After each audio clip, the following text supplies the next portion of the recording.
Sí. Klaus Droste, Presente. eso es. Estamos con Klaus Droste. Yo soy Toto, esta vez voy a ser su anfitrión.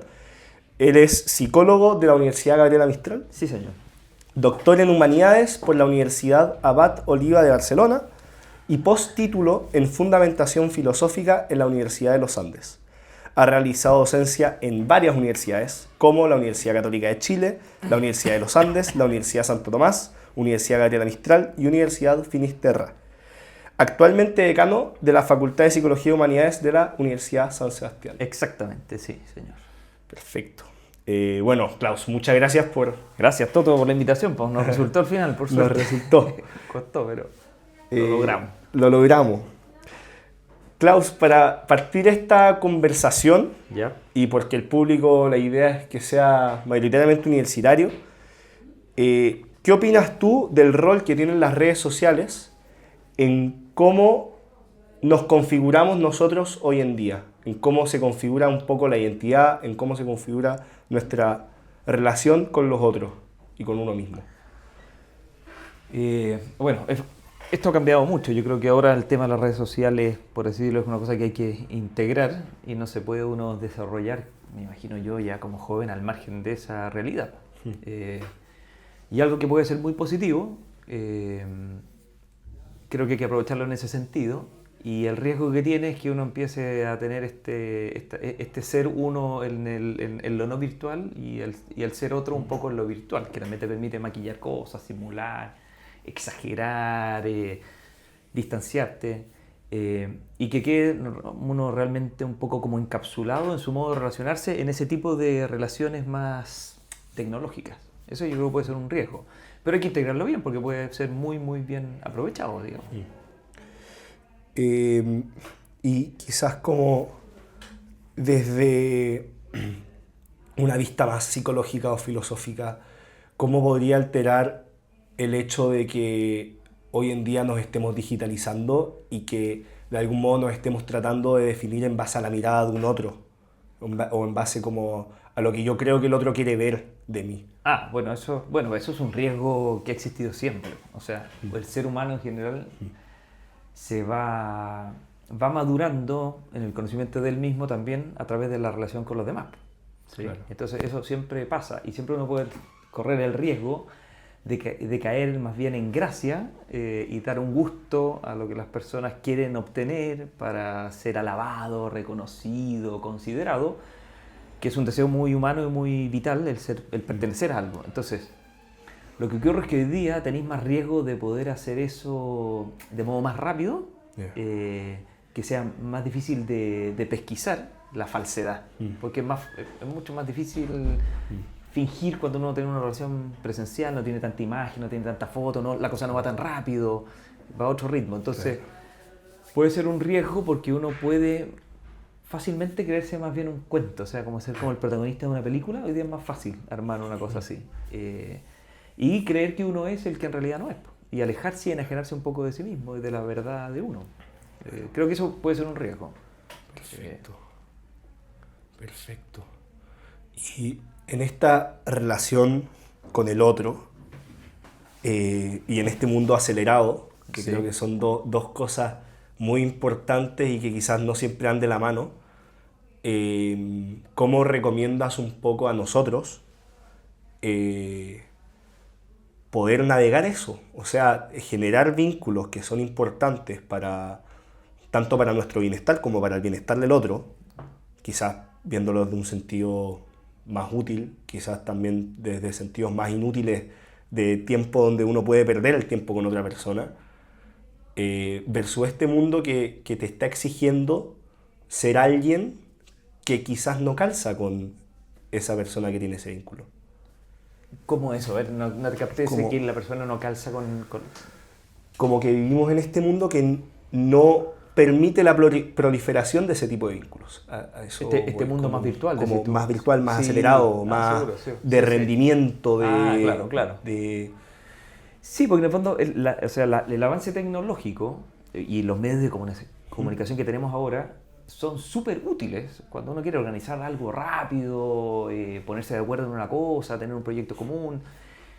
Muy bueno, pero no son tan buenos, diría yo, cuando uno quiere cultivar la amistad a través de eso. O sea, cuando uno deja de hablar con las personas, por ejemplo, y solo se está escribiendo con palabras cortas, cuando no puede mirar a la cara a alguien, cuando no, el contacto físico, la conversación, el perder tiempo, eso es más bien algo que ayuda al cultivo de vínculos más profundos, ¿entendí? Y a uno lo serenan porque uno va viendo que hay personas con las que uno puede ser el que es. Claro. Y si se queda solamente en ese ámbito más virtual, más acelerado, solo de efectos y resultados, al final se va generando un vacío, aunque puedes tener una red de, no sé, pues de 5.000, 10.000, 30.000 personas, pero es una persona que al final está bastante sola.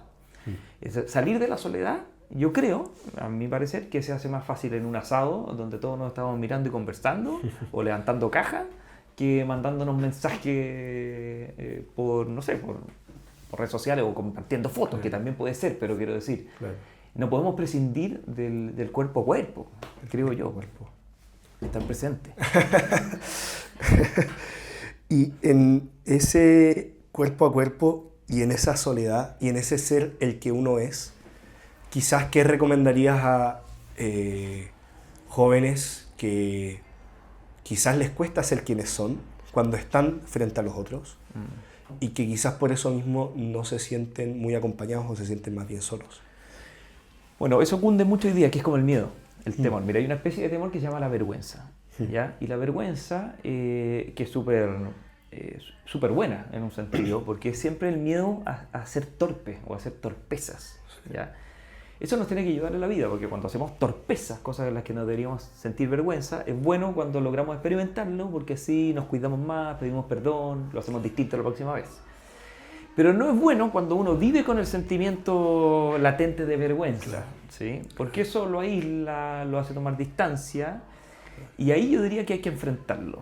Entonces, cuando uno tiene miedo frente a cosas que no es tan razonable que tenga miedo, lo que tiene que hacer más bien es como arrojarse, lanzarse.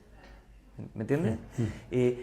Para romper ese miedo, para darse cuenta que no era para tanto, que tampoco uno hace tanto el ridículo. Hay una frase antigua que dice, son pocos los valientes que se atreven a enfrentar el ridículo. Realmente cuando alguien se enfrenta ese supuesto ridículo, se da cuenta que no era tan ridículo y que aparece algo poco descubierto de uno y que uno es bastante más seguro.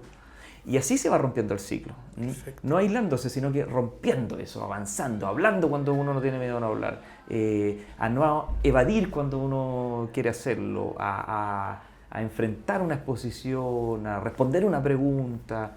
Se hace así.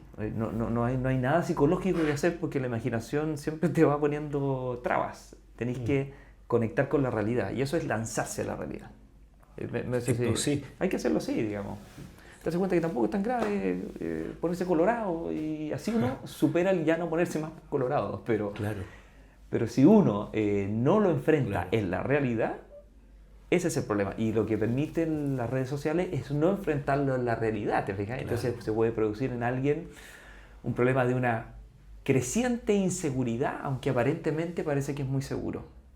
Y eso a nadie es feliz así, sabiendo que uno al final, en el fondo, es un merengue. Aunque todo el mundo crea que no lo es, porque uno está con uno siempre, no se trata con uno con teléfono, uno está con uno.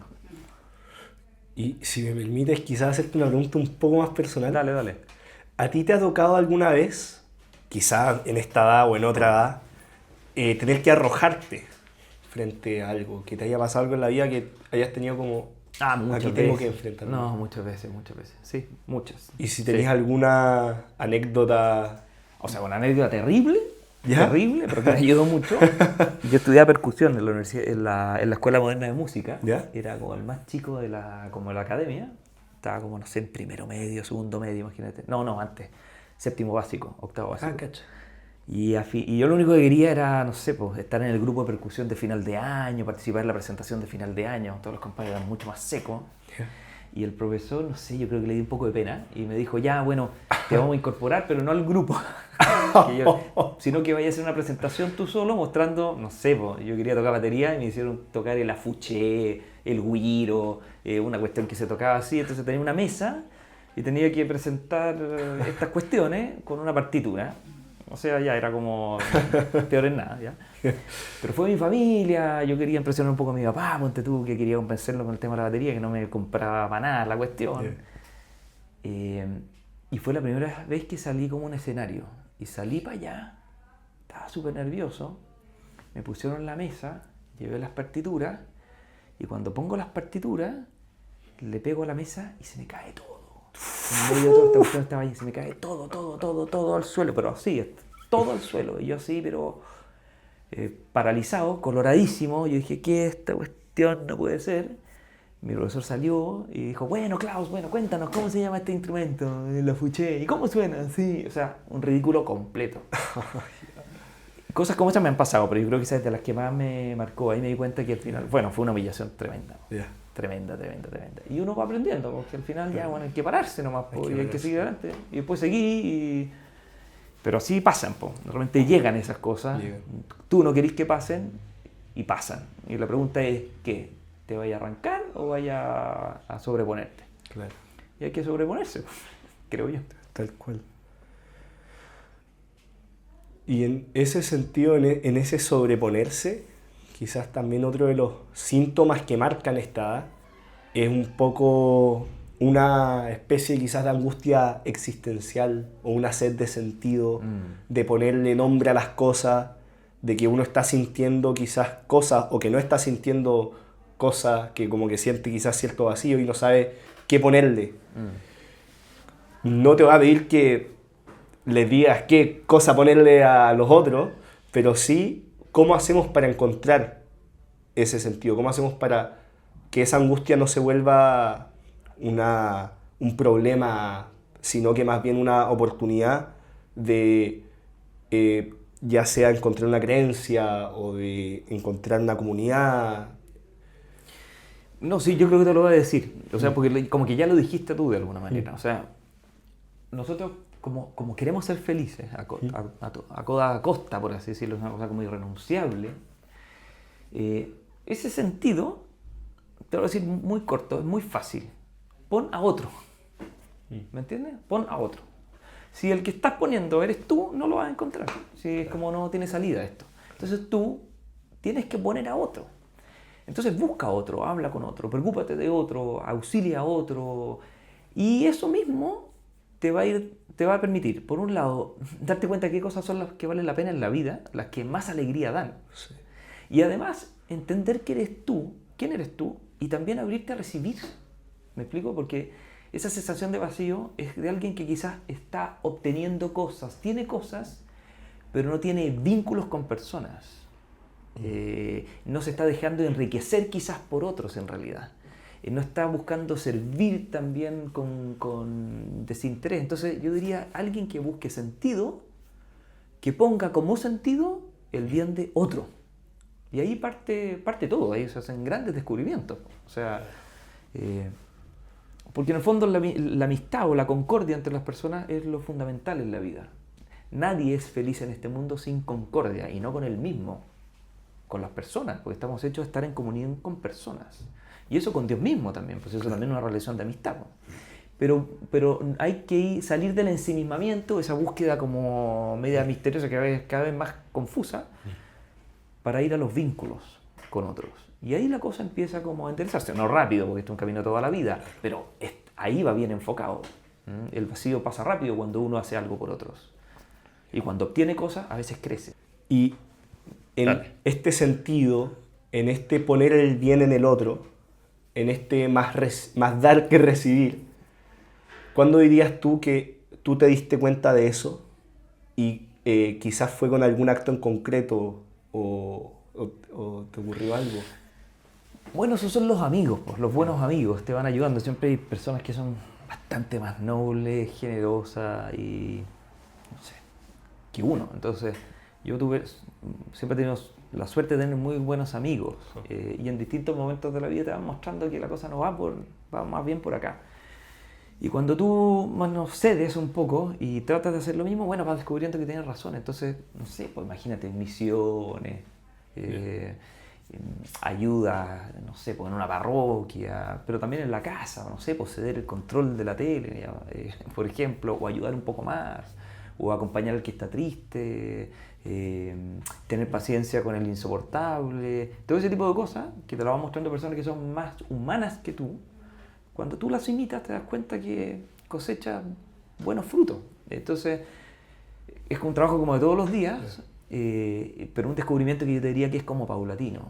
Y bueno, y a mí me ayudó mucho también la fe, o sea, la vida de fe es como ponerse botas de 7 leguas, no sé, pues como subir a otro nivel, en el sentido que te encontráis con alguien que ha dado todo por ti. Entonces, cuando tú te das cuenta de eso, decís, bueno, ¿qué voy a hacer yo con lo que me queda de vida, que puede ser muy poco, para dar fruto? Fruto en ese sentido. ¿Hay algún amigo en particular que en algún momento que quizás tú lo necesitabas te mostró algo? Sí. Sí, porque yo tenía ideas muy tontas de la vida, o sea, pensar que no sé, porque iba a ser feliz cuando fuera millonario a los 30 años, no sé, cuestiones así como... Tenía un amigo que quería ser profesor. Yo decía, pero este está loco, o sea, yo me decía que quería ser profesor universitario y se me retorcían las tripas, o sea, decía, pero compadre, con tanto talento, ¿qué va a hacer? Chuta, bueno, yo hoy día soy profesor, o sea... Entonces las vueltas de la vida son... Y no podría ser otra cosa, o sea, no, es lo mío, ¿me entendés? Entonces, ahí te das cuenta que en el fondo los amigos muchas veces te muestran cosas que quizás no te gustan o te dan ejemplos que no coinciden mucho contigo, pero que te abren perspectiva.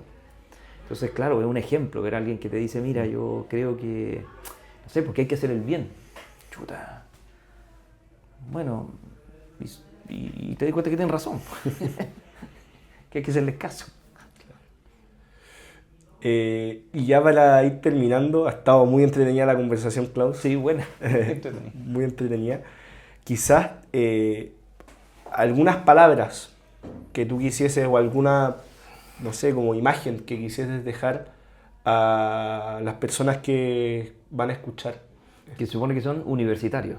Se supone, podría ser quizás que hay gente más vieja y gente más joven. Eso no lo controlamos nosotros. ¿Y qué decirles? Bueno, si son universitarios y están en sus carreras, bueno, pues cumplan con lo que se han propuesto, pero también ábranse a otras cosas. O sea, yo creo que la vida de la universidad es un espacio no solo para adquirir una destreza o respecto de una ciencia o un arte muy particular, sino que es un espacio muy especial por los tiempos que tiene para crecer en humanidad. Y eso implica abrirse muchas veces a otras cosas distintas. Tú estudias arquitectura, pero ojalá que podáis, no sé, abrirte a la literatura, a la música, a la poesía, también, no sé, a la filosofía, a la historia, a la matemática. ¿Me entiendes? Como darse cuenta de que uno en realidad lo que quiere saber es todo. Quiere el saber, no saber todas las cosas, no, el saber. Y ese deseo como de sapiencialidad en la universidad es un espacio que si no se logra ahí, no sé, después uno tiene que trabajar y ya como que todo se escapa. Y vincularse con otros, lo mismo del principio, abrirse a otros. Vivir quizás la vida como si fuera lo que es, lo único que tenemos es el presente, ¿sí?